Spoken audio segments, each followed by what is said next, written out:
Hey, hello, BookTube. Welcome to the channel. Jim Reads Too Slow.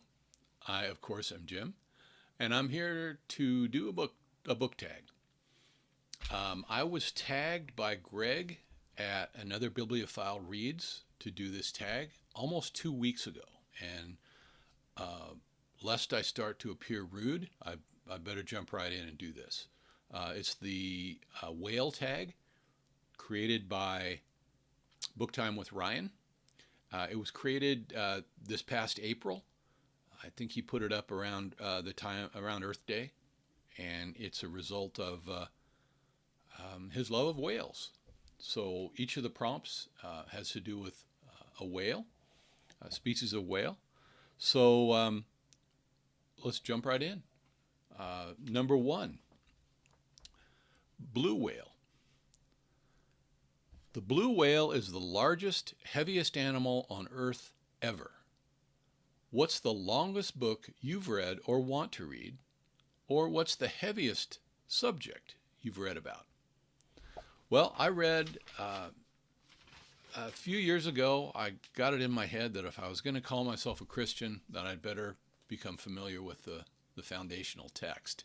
So I took some time and read the Bible, and it led to a second reading the next year. So I would have to say that. So the Bible is the longest book I've read. The heaviest, I would say, I read a book about suicide, either while I was in high school or shortly after I graduated, by Al Alvarez, called "The Savage God," and that was a pretty heavy subject. So that's number one. Number two, sperm whale. Sperm whales routinely dive to a depth of 2,000 feet to feed on squid, but can dive to a depth of 10,000 feet. What is a book that has motivated you to look deeper into a subject, character, situation, or series? I'm going to go with The Crying of Lot 49 by Thomas Pynchon for this one. Um, I kind of dug deep with that one. I got into his short story Entropy, and Pynchon's exploration of the second law of thermodynamics, entropy, as it relates to information theory. And I read quite a bit on that at the time, as I remember. I don't remember a whole lot of it, but for a while there, I was pretty knowledgeable about the subject. So that's what I'm going to go with. Number three, the humpback whale. Humpback whales sing long, complex songs they have in common with other individual humpback whales. These songs can change uniformly for entire groups of whales. What is a book that has changed meaning for you over the years, and why did it change? I'm going to go with Howard Zinn's People's History of the United States, and the way it has changed, it has become a little more clear, a little more true to me. Some but not all of his feelings about this country, and what has been the motivation behind a lot of its actions over the years. So, orca, number four. Orcas, or killer whales, are incredibly smart social whales, dolphins. What's a book you felt was especially smart fiction or nonfiction and made you really think?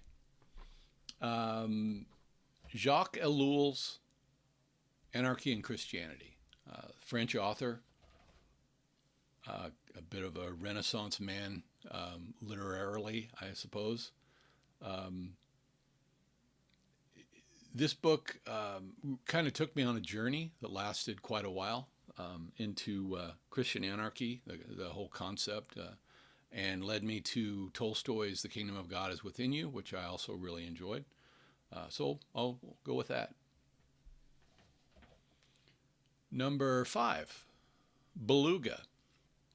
Belugas are nicknamed the canaries of the seas because of the sounds they make. What is a book you wanted to talk to others about after reading it, and why? I I really got into Master and Margarita, and I wanted to talk about it with people, but nobody really wanted to discuss a book about the devil visiting Moscow, which it was a lot more than that, a lot deeper, many layers, many facets.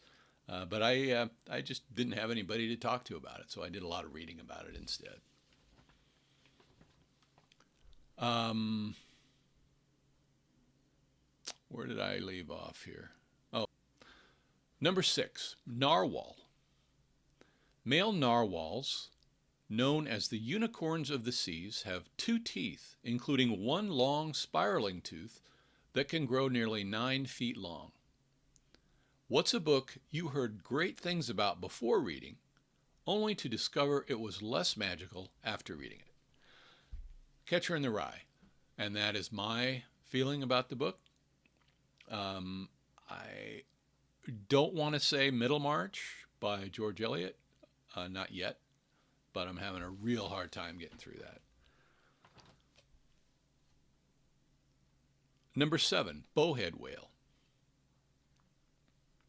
While it's evident bowhead whales live well beyond 100 years of age, there's evidence they may live to be 200 years old.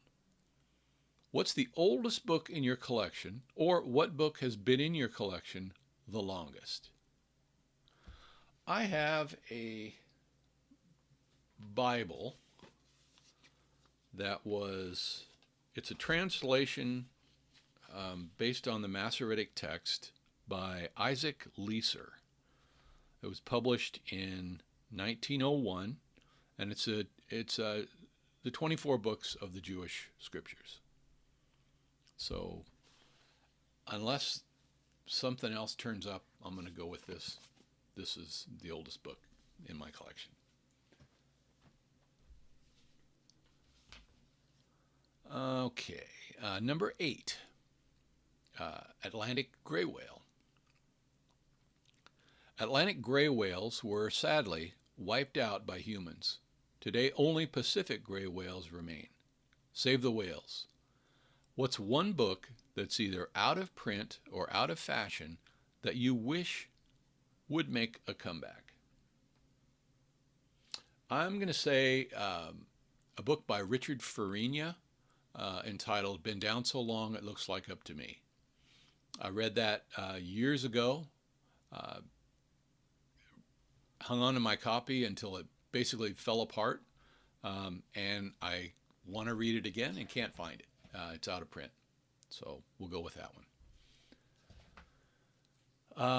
Okay. Bonus question. Moby Dick. Moby Dick was the great white sperm whale Captain Ahab never caught. What is a book you want to read but haven't found or bought? What's stopping you from hooking that book? There are several books that I would like to read, that I would like to have so that I could make the decision to read. Jerusalem by Alan Moore. The Manifold Destiny of Eddie Vegas. America, The Cult of the Cactus Boots, Diagnostic. There's a Penguin Classic edition of the Portable Dorothy Parker that I would like to have.